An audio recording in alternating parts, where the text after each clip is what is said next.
Shalom. Shalom, bonjour et bon après-midi.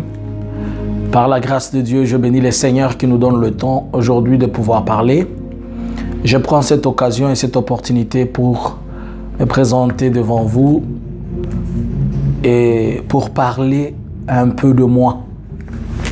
Excusez-moi, qu'est-ce que je veux dire par parler de moi? Je vais me permettre de t'expliquer certaines choses sur mon appel, sur ce que je suis, pour te permettre d'avoir un peu une lumière sur moi. Donc, aujourd'hui, je vais te parler de qui suis-je. Laisse-moi d'abord faire intervenir le nom de celui qui nous réunit en ce moment. Éternel des armées, Dieu d'Abraham, Dieu d'Isaac, Dieu de Jacob, je suis devant ton peuple et j'aimerais parler, Seigneur, me faire connaître, car dans le livre d'Exode, lorsque tu t'étais présenté devant Moïse, tu lui as dit « Je suis l'Éternel ». Toi-même, tu t'es présenté, Seigneur. Et il est aussi important à un certain niveau que le peuple comprenne et qu'il sache qui est cette personne que tu as mise devant eux et qui est cette personne qui les parle chaque fois. Sois béni, sois exalté, Seigneur, fais-moi grâce que je parle sans esprit d'orgueil, que je parle avec tout esprit d'humilité, que je parle comme une personne normale, que je parle comme une personne qui a le Saint-Esprit en lui.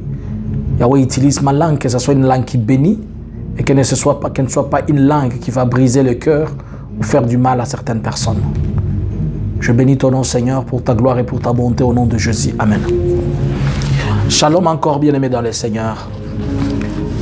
Aujourd'hui, je vais prendre cette opportunité et cette occasion pour essayer de faire comprendre à quelqu'un qui me voit peut-être prêcher chaque jour et qui m'a toujours suivi. Et d'une manière ou d'une autre, peut-être il a toujours eu du mal à comprendre qui est celui qui est devant eux. Qui suis-je? Qui suis-je? C'est la question dont j'aimerais que l'on parle aujourd'hui et qui va aussi t'aider à comprendre et à savoir qui suis-je. Du nom, je m'appelle Jean-Luc Kamani. Je suis Congolais de la République démocratique du Congo. Je suis un père et responsable.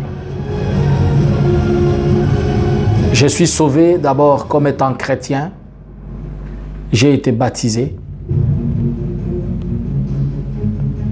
Mais comme j'avais témoigné un jour, moi, personne ne m'a pris par la main pour me dire « Reçois Jésus-Christ comme Seigneur et Sauveur ». C'est par la grâce de Dieu que j'avais toujours une question que je me posais. Si je mourais aujourd'hui, où est-ce que j'irais? Et j'ai commencé à penser comment les gens se retrouvaient dans la tombe. Je me disais que lorsqu'on est dans la tombe, que l'on est seul, permettez, il n'y a personne qui est là pour vous assister, il n'y a personne qui est là avec vous. Vous allez seul sentir la chaleur, vous allez sentir le froid et tout va vous arriver. Et c'est de là que je commençais à me rappeler que lorsque j'étais tout petit, ma grand-mère, elle avait l'habitude de m'amener à l'école de dimanche.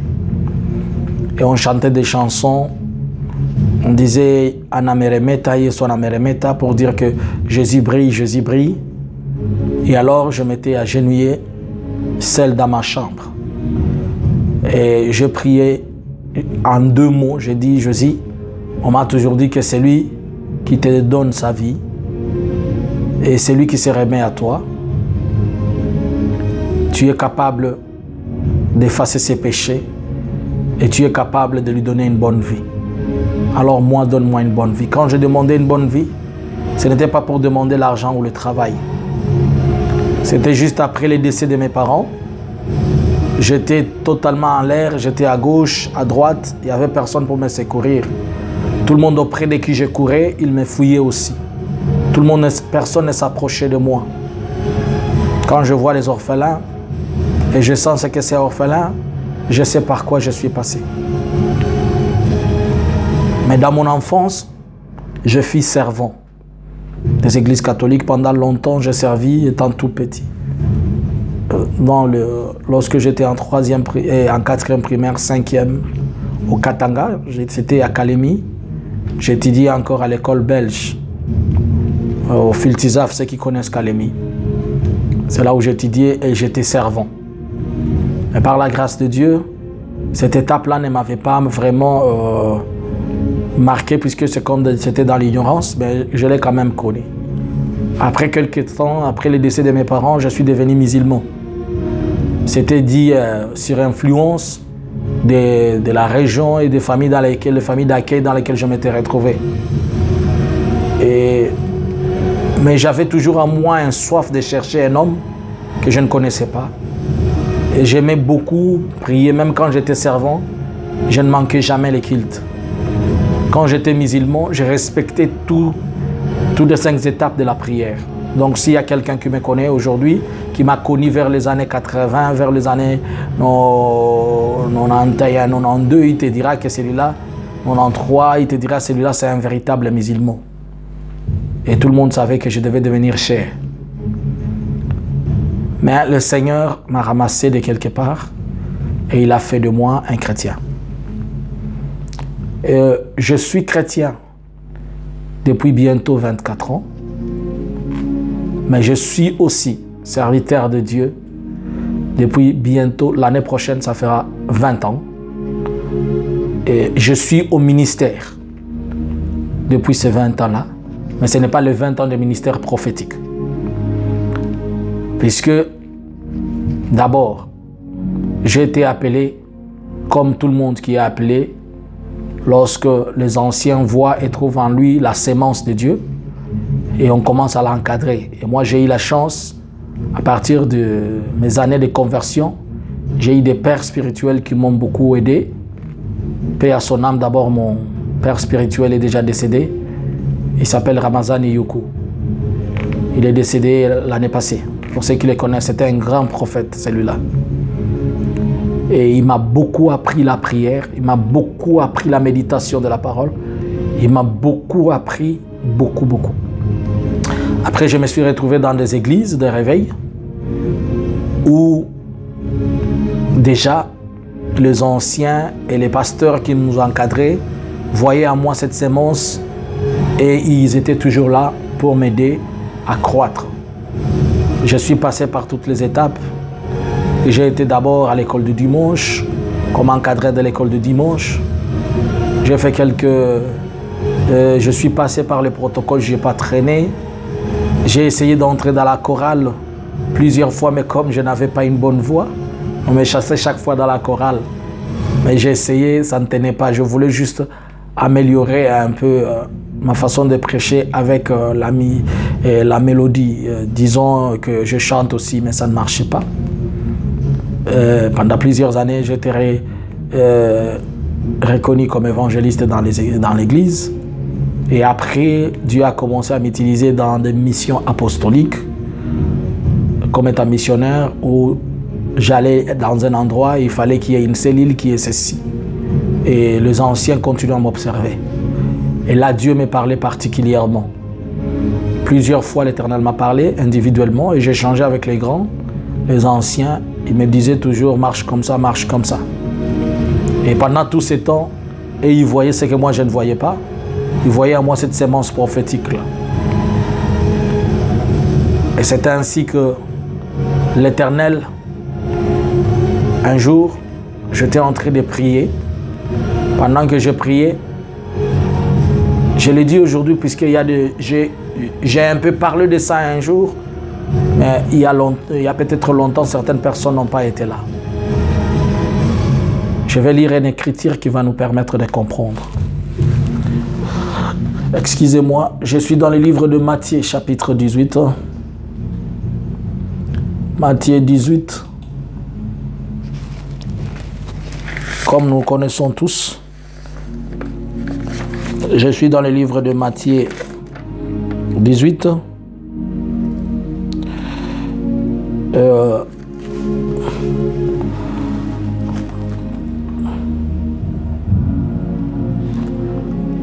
J'ai lu cette écriture que toi et moi nous connaissons. Je suis dans... Excusez-moi, mes yeux.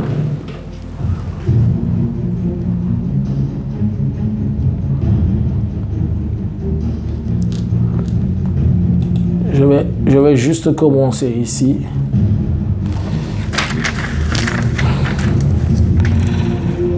Je vais lire Matthieu 28, excusez. Matthieu 28, pour que tu comprennes. Le verset 19.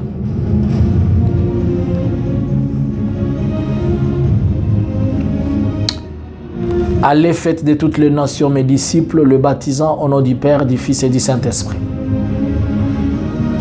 Alors, connaissons que nous avons tous cette grande mission d'aller faire de toutes les nations mes disciples. C'est cette mission sur laquelle je t'ai accroché et c'est ce que je faisais.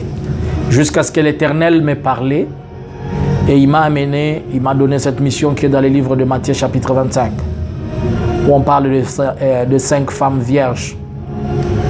Alors, la Bible, un jour, pendant que j'étais dans mes prières, pendant que je priais, c'est à ce moment-là que je vois une personne dans la vision.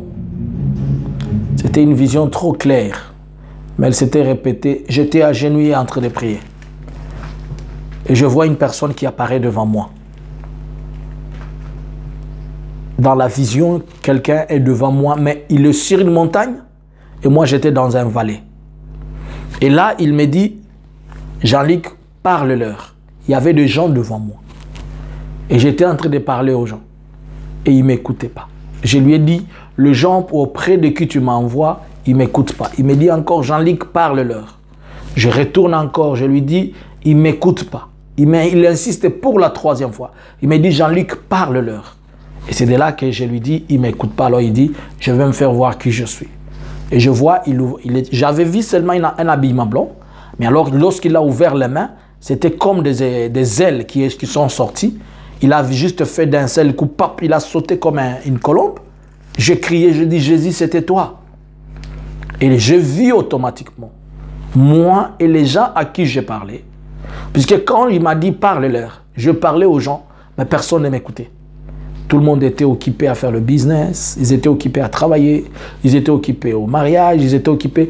Donc, les gens étaient suffisamment occupés. Il y avait un petit nombre de gens qui m'écoutaient. Mais c'était les gens de toutes couleurs. Il y avait le noir, il y avait le blanc, il y avait tout le monde. Je parlais, mais personne ne peut m'écouter. Alors, quand il a ouvert ses ailes comme ça, il a sautillé. C'est alors que je me suis vu, moi, et c'est là qui m'écoutait. Nous sommes montés comme ça. Et je suis sorti de la vision. Ça, c'était pour la première fois. Pour la seconde fois, nous étions dans un assemblée de serviteurs de Dieu. Et dans cette assemblée, il y avait aussi des chrétiens. Et il y avait quelqu'un qui était devant nous. Et pendant que cette personne était devant nous, je la vois me pointer du doigt. J'étais derrière tout le monde. Et il m'appelle. Et pendant que je venais, je ne marchais pas normalement. J'étais comme si j'étais en train de surfer. Et quand je venais vers lui, il a pris sa main droite. Il l'a posée sur mon épaule. J'ai senti des charges électroniques comme pas possible. Je sentis comme si on était en train de me pomper c'est comme si on prenait un grand câble d'électricité d'une charge haute tension et on mettait sur moi. J'étais totalement rempli d'une puissance impossible. Et de là, il me dit, regarde l'alliance que tu as avec moi. Il me montre là où il y avait l'alliance. Il me dit, cette alliance, je ne la donne pas à tout le monde. Cette alliance, je la donne aux consacrés et je la donne à mes amis. Alors, tout celui qui porte cette alliance, c'est un consacré à moi, c'est aussi un ami. Il m'a parlé des choses. Et après, il m'a dit, viens, je vais te faire visiter quelque chose. Je suis sorti dans cette vision. Alors, pour la 3e fois, il m'a encore parlé. Il m'a dit, toi, tu es Samuel. Mais tu es un Samuel pour juger les nations et pour être dans la cour du roi. Alors, si vous suivez tous ces messages, le premier message, c'est que quand il m'a dit, il m'a appelé Jean-Luc, et puis il m'a dit, parle-leur. C'est-à-dire, c'était l'appel au ministère, qui est différent de l'appel d'Issali. Il m'a appelé au ministère, et il m'a donné un message. Et le message qu'il m'a dit, il m'a dit de parler aux gens qui étaient distraits et qui étaient occupés. Que je dise que le monsieur m'envoie. Alors, lorsque je parlais, il ne m'écoutait pas. Et j'ai essayé de parler pour la 3e fois, personne ne m'écoutait. Et c'est comme ça que nous avons été pris avec lui. Donc, quand il me demandait de parler, ça revient l'interprétation de ces messages, que le Seigneur m'envoie vers son peuple, qui est l'Église, et il me demande de parler à l'Église, dire à l'Église de sortir de la distraction. C'est cela qui s'interprète dans Matthieu chapitre 25, où il y avait l'histoire des sages femmes, les insensés et les sages. Les insensés ne mettaient pas de l'huile dans leur lampe, le sage mettait de l'huile et il s'est préparé.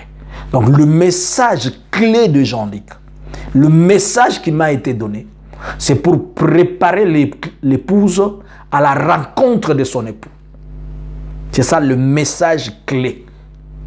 Donc quand Jean-Luc, tu vois le prophète Jean-Luc, le message que Dieu lui a donné pour l'Église, c'est de préparer les corps du Christ en l'enlèvement. Mais pendant que je parlais, il y avait tout le gens de toutes couleurs. Cela veut dire, mon champ d'action, ou bien il m'a envoyé où? Si vous lisez avec moi dans les livres d'Exode, chapitre 3, si tu commences à partir du verset 4, et verset 6, Dieu dit à Moïse, va chez Pharaon. Dis-lui que j'ai écouté, moi j'ai écouté la souffrance de mon peuple. Maintenant je t'envoie, excusez-moi, je t'envoie chez Pharaon pour que tu ailles parler à Pharaon, que tu lui dises de libérer mon peuple. C'est-à-dire, Dieu l'avait appelé, il lui a donné un message et puis il a donné un rayon d'action. Et moi, quand il m'a appelé, il m'a donné le message, le rayon d'action, c'est le monde entier, universel, parce qu'il y avait les gens de toutes couleurs. Ce n'était pas une seule couleur.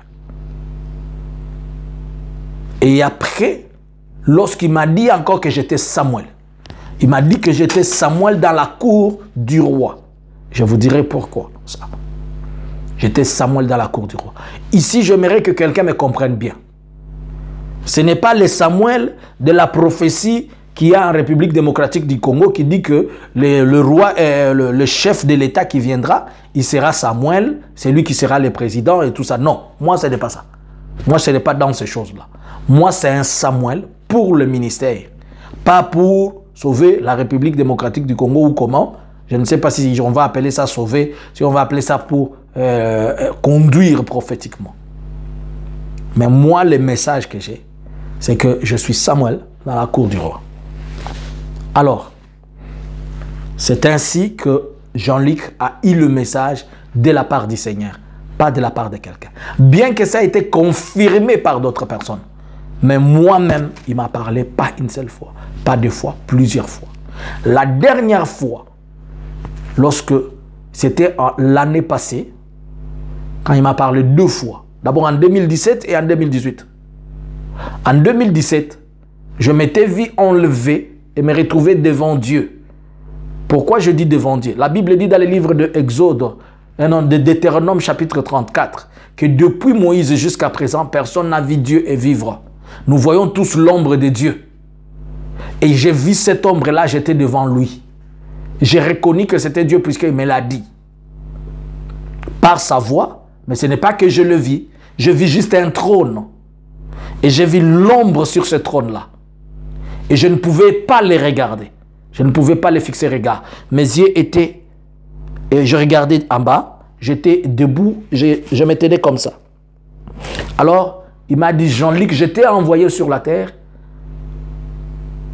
avec une mission particulière que tu dois exécuter. C'est ainsi que ça, c'était en 2017. Mais en 2018, c'est le message que j'ai toujours dit à tout le monde. Il m'a dit, c'est fini, je ne vais plus te cacher, je vais permettre à ce que tout le monde te connaisse. Alors, si je vais parler de ma mission universelle, un jour, je dis aux gens, j'étais dans une prière. Et pendant que j'étais dans la prière, après que la prière était finie, j'étais en train de me reposer. Je vis, j'étais dans une salle, et il y avait quelqu'un qui est entré dans cette salle-là, qui était habillé en tenue militaire. Je dis à cette personne, toi, je te connais. Et la personne dit, elle faisait semblant. Je dis, toi, je te connais de quelque part. La personne faisait semblant. Après quelques temps, lorsque je me suis tourné, j'ai senti une force quitter mon corps. Je dis au nom de Jésus. J'ai appelé le nom de Jésus, la personne est rentrée. J'ai appelé le nom de Jésus, elle est tombée.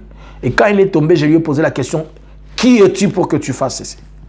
Et là, il me dit, je suis le diable. J'étais sursauté. Je dis, le diable, qu'est-ce que tu as à faire avec moi? Et il me parle, il m'a dit ceci. Je sais que je suis en train de parler des choses peut-être fous pour beaucoup et qui ne sont incompréhensibles. Certaines personnes vont avoir le temps de m'insulter, de faire quoi, mais au moins, toi, au moins qui as toujours eu le temps de m'écouter, au moins tu vas comprendre qui est cet homme et quel est le message, et qui est exactement la personne que nous écoutons. Alors, il m'a parlé, le diable a commencé à me dire, il m'a dit ceci. Toi, nous t'avons toujours cherché. Nous t'avons toujours cherché depuis ton enfance. Mais on ne t'a jamais eu depuis le jour de ta naissance, avant même que tu naisses, pour une chose. Votre homme là de la lumière, il avait mis tellement de lumière en toi, c'est ce qui fait qu'on a du mal à t'avoir. Et dans les jours à venir, beaucoup de gens, le monde entier, recevra ce qui viendra de toi.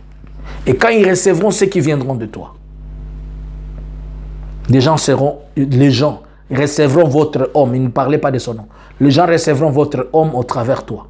Les gens vont connaître cet homme au travers toi. Et beaucoup seront guéris au travers toi. Beaucoup seront délivrés. Et beaucoup vont remettre leur vie. C'est pourquoi nous t'avons toujours combattu depuis ta naissance. Et je suis sorti de ce songe-là. Je me suis agenouillé, j'ai commencé à prier. J'ai compris que ma mission, elle était universelle. Bien que je la connaissais, je la savais, et j'ai compris qu'elle était universelle.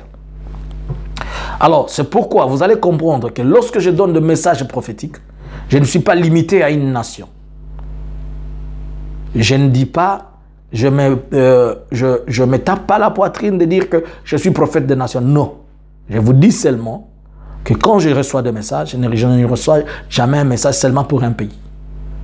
À part la grâce de Dieu, nous avons écouté, il y a des messages dont j'avais donné de la Zimbabwe, il y a des messages pour la Côte d'Ivoire, il y a des messages pour le Cameroun, il y a des messages pour le Rwanda, le Burundi, la RDC plusieurs fois, il y a des messages pour l'Union européenne, pour les États-Unis, et il y a un autre message que je vais venir donner pour l'Afrique, il y a un message que je vais donner pour mon pays encore, il y a des messages que j'ai pour le Brésil, pour d'autres pays. Donc, j'ai des messages pour l'Angola et tout ça, pour dire, vous comprenez que j'ai un message universel. Alors, pourquoi j'ai été assermenté dans la cour du roi? Être dans la cour du roi, c'est-à-dire, Dieu a fait de moi un prophète pour son peuple et aussi pour le roi. Le roi, c'est-à-dire le dirigeant. C'est pourquoi vous allez voir que j'ai des messages pour ceux qui conduisent, ceux qui sont au trône. Car Samuel, Dieu l'avait assermenté et Dieu l'a mis là pour parler à Israël, les remettre dans les rails et aussi alerter, avertir et parler au roi de comment il doit marcher vis-à-vis de Dieu. C'est pourquoi je m'adresse aussi au roi. Là, je vais automatiquement répondre à une question. Est-ce que Jean-Luc était politicien? Je ne le suis pas. Alors, comment Jean-Luc fait des analyses politiques? Je vais vous répondre par deux choses. Premièrement, c'est par ceci. Je ne sais pas si vous allez voir. Ça, c'est une photocopie. Si vous regardez ici, ça, c'est l'emblème des Nations Unies. Ici, c'est l'emblème d'une armée. Et ici, c'est l'emblème de la Suède. Et si vous regardez très bien, mon nom est là. Ça, c'est les certificats. Ici, c'est écrit Swedish Army Force International Center. Force armée suédoise. Centre international des forces armées suédoises. Et là, j'étais en train de suivre le cours de United Mission Officers Course, le cours des officiers des Nations Unies, qui est considéré avec l'armée, qui est considéré comme le cours pour être gouverneur, être président, des histoires comme ça. Je vais vous dire pourquoi. Ça, je vous montre premièrement. Ça, c'est un certificat, un diplôme donc. Et là, c'est un autre certificat de cette voie pour être reconnu comme expert dans plusieurs domaines. Ça, c'est le management. Ça, c'est mon diplôme pour le Conflict Analysis Resolution. Les résolutions de conflits. Conflict Analysis Resolutions. Tu regardes ici. C'est the United States Peacekeeping Mission, la mission des Nations Unies pour la maintien de paix, le certificat des cours de Interfair Conflict Resolution, le cours pour la résolution des conflits, comment résoudre des conflits. Celui-là, c'est une photocopie. Si vous la regardez, c'est écrit KIPTS. KIPTS avec la MONUSCO. KIPTS veut dire Kofi Annan International Training Center. L'école de Kofi Annan, qui était le secrétaire général des Nations Unies décédé, qui est ghanéen. J'étais en train de faire un cours de Protection of Civilians in the Area of Conflict. La protection des civils dans des zones armées. Excusez-moi que je le montre comme ça. Et ça, je fais des cours européennes d'export et import. De business import, export et import. C'est pas important. Alors, ce qui est important, c'est que j'étais en train de montrer là. Je dis que je vais répondre doublement. Premièrement, j'ai une éducation, que je vais dire une connaissance, une éducation de cette matière-là. Puisque j'ai travaillé dans les systèmes des Nations Unies comme expert de las Nations Unies en protection des civils. C'est une matière large en protection des civils dans la zone en RDC et dans la région de Grand Lac. C'est-à-dire le dynamique de la région de Grand Lac, les dynamiques qui se passent dans la zone, je les connais, je les maîtrise. Et j'ai été aussi consultant dans certaines ONG internationales comme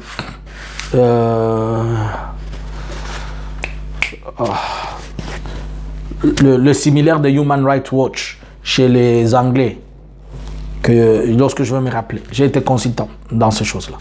C'est ce qui fait que la connaissance que j'ai acquise par formation et par profession, et quand l'Éternel me parle, voilà pourquoi j'ai toujours associé l'analyse à la prophétie. Quand je donne un message prophétique, je prends le message prophétique tel qu'il m'a été donné et je l'analyse par rapport à la réalité. Voilà pourquoi je peux vous dire des choses avec certains détails qui ne sont pas prophétiques, mais je dis c'est par expérience et par travail. Mais la partie de la prophétie, c'est une autre chose. Et si vous comprenez bien, Dieu a permis d'abord Moïse d'être dans la cour du roi, afin qu'il puisse encore utiliser Moïse pour rentrer vers le roi. Donc si Dieu a permis que je passe par là, c'était juste une voie de ma mission, afin que plus tard, l'Éternel m'utilise pour sa gloire. C'est ainsi que je vais dire à quelqu'un, tout ce que tu apprends aujourd'hui, ne le néglige pas. C'est ce qui fait que je réponds. Est-ce que j'ai des intentions pour devenir politicien? Je ne le dis pas, puisque jusqu'à présent, je marche selon ce que Dieu me dit. Dieu ne m'a pas encore dit de l'être ou de le faire, mais je sais une chose, je suis un serviteur de Dieu, je suis un prophète du ministère, et je suis Samuel pour les nations et pour le cour du roi. Cependant, j'ai une grâce pastorale, c'est différent. J'ai une grâce pastorale, c'est-à-dire, je peux être pasteur, pas par ministère, mais par grâce. Comme celui qui a la grâce prophétique, celui qui a la grâce apostolique, ou bien celui qui fait une mission apostolique. C'est ça. Quelle est la question à laquelle je n'ai pas encore répondu pour permettre à ce que certaines personnes comprennent qui est Jean-Luc? Je parle de mon ministère, je parle de moi. Je ne vais pas parler de ma vie privée. Ce n'est pas important. Ce qui est important que je parle, que je dise aux enfants de Dieu. Je vous ai dit mon message. Je vous ai dit, il s'adresse à qui? J'ai un message universel. J'ai un message universel. Demain, je peux aller en Inde. Après-demain, je peux aller prêcher. Je peux aller donner mon message au Brésil. Je peux aller en Chili. Je peux aller aux États-Unis. Je peux aller au Canada. Je peux aller où? C'est comme ça que Dieu aussi m'utilise universellement quand il veut pour l'intérêt de son Église. Et tout ça, c'est par grâce. Mais ce n'est pas aujourd'hui que je deviens prophète, par exemple. Aujourd'hui, par exemple, je vais vous dire quelque chose, permettez-moi. Je vais vous dire quelque chose. En 2005, si je ne me trompe pas, 2004, excusez-moi vraiment, je l'ai dit en m'excusant. J'ai eu un message prophétique pour dire à cette époque-là, c'était à l'époque où Laurent Nkunda était en train de faire, il conduisait la rébellion. En 2004, après les événements de Bukavu, l'Éternel m'a fait une vision. La vision était comment? Pour que tu comprennes que Dieu m'a assermenté au cours du roi, mais ce n'est pas aujourd'hui, ça date de longtemps. Peut-être Dieu a permis maintenant que les gens connaissent et découvrent qui est Jean-Luc. Je vois une guerre à l'Est. Et cette guerre-là, je vois les militaires. À l'époque, ils n'étaient pas encore FARDC, ils étaient FAC. Je pense qu'ils n'étaient pas encore FARDC, ils étaient FAC. Ils entrent dans les hélicos des Nations Unies et ils traversent, ils vont vers le territoire. Et après, je vois l'hélico qui revient. Dans cet hélico, je vois Laurent Nkunda dedans. Et curieusement, je le vois traverser la frontière. Et là, on me parle, on me dit, va dire à cet homme qu'il arrête avec la politique maintenant. Puisque ça sera trop tard pour lui. Et s'il ne sort pas dedans aujourd'hui, c'est pourquoi je dis je m'excuse. S'il ne sort pas dedans aujourd'hui, on va l'arrêter. Et on va le faire traverser de l'autre côté. Et son histoire sera oubliée. Ça, c'était en 2005. Par de moyens, par des canaux, je fais parvenir le message. En 2009, il y a eu une opération conjointe au Mojawetu. Et cette opération a fait que on puisse remporter, je ne sais pas si je vais appeler bataille ou guerre comme ça. Il y a eu des négociations. Mais cela a fait que Laurent Nkunda soit arrêté au Rwanda. Et depuis lors, on n'a plus parlé de lui sur la scène politique ou bien de quoi que ce soit, dans un ampleur qui était donné. En 2002, permettez-moi, aujourd'hui je cite les noms, c'est juste pour faire comprendre à quelqu'un. Je vous ai toujours parlé d'un message. En 2003, je suis parti voir, excuse-moi, je l'ai dit avec amertume. Je suis parti voir la femme de Mudumbi, ceux qui connaissent Mudumbi, du RCD. Je lui ai dit, l'Éternel m'envoie pour que tu dises à ton mari qu'il arrête de faire ce qu'il est en train de faire. Sinon, on va les révoquer et il n'aura plus de fonction ici, puisqu'il est en train de toucher à la caisse de l'État. C'était en 2003. Juste quand le RCD était parti à Kinshasa entre 2003 et 2004. Il était, si c'est au budget, si c'est aux finances, non. Aux finances, je pense que c'était Kapoukou. Ils étaient quelque chose entre finances et budget. Une année après, ça s'est accompli. Les gens qui peuvent se rappeler. C'est à l'époque où on a parlé d'une histoire de détournement de 30 millions de dollars. Et depuis lors, il n'a plus eu de travail. Donc, le prophète Jean-Luc que vous voyez maintenant aujourd'hui, il n'est pas un prophète aujourd'hui.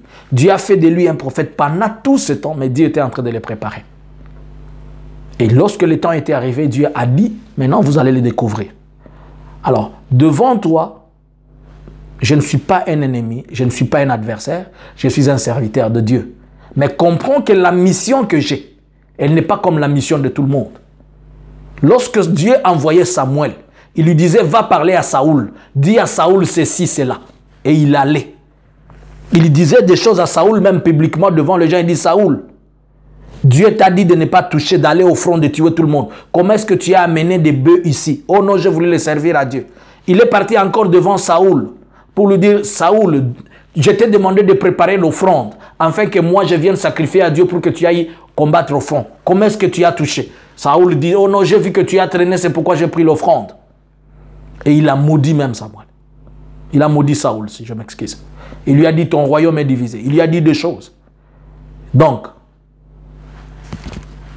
le prophète dans la Bible, si nous entrons dans les Écritures, les prophètes, ce n'étaient pas des gens qui venaient annoncer une nouvelle qui plaisait au peuple. Les prophètes ne servaient pas de l'intérêt d'un roi. Les prophètes servaient des intérêts de Dieu pour son peuple et pour la conduite du peuple. Et même quand le peuple n'était pas bon, l'Éternel se servait de lui pour qu'il communique. Voilà pourquoi je viens aussi avec des messages pour l'Église, je viens avec des messages pour le pays, je viens aussi avec des messages pour la cour du roi. Mais dans tout ça, préparer l'épouse veut dire restaurer la relation entre l'homme et son Dieu, restaurer sa marche, rappeler à l'homme. Donc il y a des choses qui sont classées dans des dossiers que quand Dieu veut, il utilise pour ceci, il utilise pour ceci, il utilise pour cela. Mais mon message clé, c'est l'Église, corps de Christ, le préparer à aller à la rencontre de son époux. C'est pourquoi, quand on prépare l'Église, on touche au mal qui se passe dans l'Église, on touche aux défauts, on pince. C'est pourquoi peut-être le prophète Jean-Luc ne sera pas adoucissant dans ses messages. Comprenez que dans le premier message, lorsque j'étais en train de dire, je disais à Jésus, il ne m'écoute pas. Cela veut dire que mon message peut-être ne sera pas populaire. Pas peut-être. Le message que je donne, il n'est pas populaire. Vous pouvez ne pas l'aimer, vous allez m'insulter, vous allez dire quoi? Ça ne dépend pas de moi. Et je ne peux pas modifier le message puisqu'il faudrait que je fasse plaisir à quelqu'un, sinon c'est moi qui va avoir des problèmes. Le message que Moïse a mené à Pharaon, ce n'était pas un message de joie, ce n'était pas un message de paix. C'était pour lui un message de torture, mais qui était une bénédiction pour une autre personne. C'est ainsi aussi que, même pour mon peuple, je peux avoir un message dont vous allez juger être mauvais. Mais c'est ça la volonté de Dieu. C'est comme ça que Dieu m'envoie. J'ai donné un exemple et je donne une illustration. Si vous vous rappelez, même dans nos villages, dans nos coutumes, dans nos fins fonds, lorsque ce qu'on appelle le voyant, ils viennent voir le Nkumu pour donner un message. Les Nkumu, ils savent toujours qu'il y a un problème. Ils lui posent la question, qu'est-ce que les dieux disent encore? C'est pour dire que les voyants, même là dans nos villages, les voyants ne se présentent pas pour dire. Les voyants viennent donner des recommandations de Dieu. Et même la colère de Dieu, Dieu n'est pas content. Vous devez faire ceci, vous devez faire cela. Alors, à chacun comment Dieu l'utilise. Mais si nous rentrons dans les Écritures, nous allons comprendre que Dieu, tous les prophètes que Dieu a assermentés, Élie n'a pas été ami avec Akab. Samuel et Élisée étaient tout un problème. Samuel, n'en parlons pas. Les Daniel étaient dans la cour du roi, mais ils ne mangeaient pas de ce que le roi voulait. Ils mangeaient leur propre repas. Donc, c'est un peu ça. Alors, en un mot, j'étais en train de vous faire connaître qui est Jean-Luc Kamani. Et donc, quand tu vas me voir en train de prester quelque chose, ne pense pas que c'est quelqu'un qui est en train de préparer un terrain pour être je ne sais quoi. Non, je suis serviteur de Dieu, mais je ne sais pas. C'est vous qui détenez la prophétie dont on dit, Dieu dit que le pays sera comme ça, comme ça. Peut-être ma contribution, c'est pour aider, c'est notre futur président qui sera, ou bien c'est celui-là dont le Seigneur veut, afin qu'il comprenne comment il doit marcher avec Dieu et comment il doit restaurer le pays ou comment, je ne sais pas. C'est Dieu seul qui connaît. Donc, j'étais en train de vous faire comprendre qui est Jean-Luc Kamani. Que Dieu te bénisse. Si tu as écouté ça, essayez de partager avec quelqu'un afin que quelqu'un découvre qui est exactement Jean-Luc Kamani. J'étais en train de parler de mon message. J'étais en train de vous parler de mes appels. De comment j'ai été appelé. Vous avez vu que ce n'est pas une seule fois que le message m'a été donné, il a été redonné, il a été certifié. Mon contact le plus facile, c'est le plus 46 73 95 76 742. Comprenez les deux aspects de ce que je suis. Je suis un envoyé pour les nations, je suis aussi un envoyé pour le roi. Et on m'envoie chez tous les rois. Chez tous les rois, je peux avoir un message pour Donald Trump. J'ai des messages pour des dignitaires angolais que je ne connais pas. Je vais prier pour eux, puis je vais voir comment, par la grâce de Dieu, ça peut leur parvenir ou pas. des messages pour beaucoup d'autres nations. Ça dépend de comment Dieu m'utilise. Excusez-moi, si j'ai été vantard lorsque je faisais mon message, veuillez me pardonner. Du vantardisme, si cela a existé, je ne sais pas. Ce que j'ai donné, c'était juste à titre illustratif, mais j'ai étudié comme tout autre étudiant ou élève. J'ai été à l'école primaire, j'ai été à l'école secondaire, j'ai été aux écoles humanitaires ou secondaires, j'ai travaillé. Et aujourd'hui, jusqu'à aujourd'hui, je continue à travailler, je travaille. Et je fais l'œuvre de Dieu en même temps. Mais seulement, je ne suis pas en train de travailler dans mon domaine ici. Dans ce domaine que je vous ai montré. Là, je peux être consultant des Nations Unies, je peux être consultant de quelqu'un qui a besoin de faire son analyse. Il me dit, il a besoin de comprendre ceci, il a besoin de ceci. Et on me donne une thématique, là, on les traite par contrat, des histoires comme ça. C'est dans ce sens-là. Alors que Dieu vous bénisse et qu'il bénisse tout celui qui m'a écouté. C'est toujours important. Je vous ai dit que nous, les hommes de Dieu, nous devons maintenant être à mesure d'avoir la connaissance pour permettre à ce que, si on découvre que nous, les hommes de Dieu, nous avons la connaissance et que les chrétiens ont la connaissance, nous détenons la base. Nous allons instruire les enfants de Dieu et il y aura moins de mensonges. On ne va plus jamais nous manipuler puisque nous allons découvrir et connaître nos droits.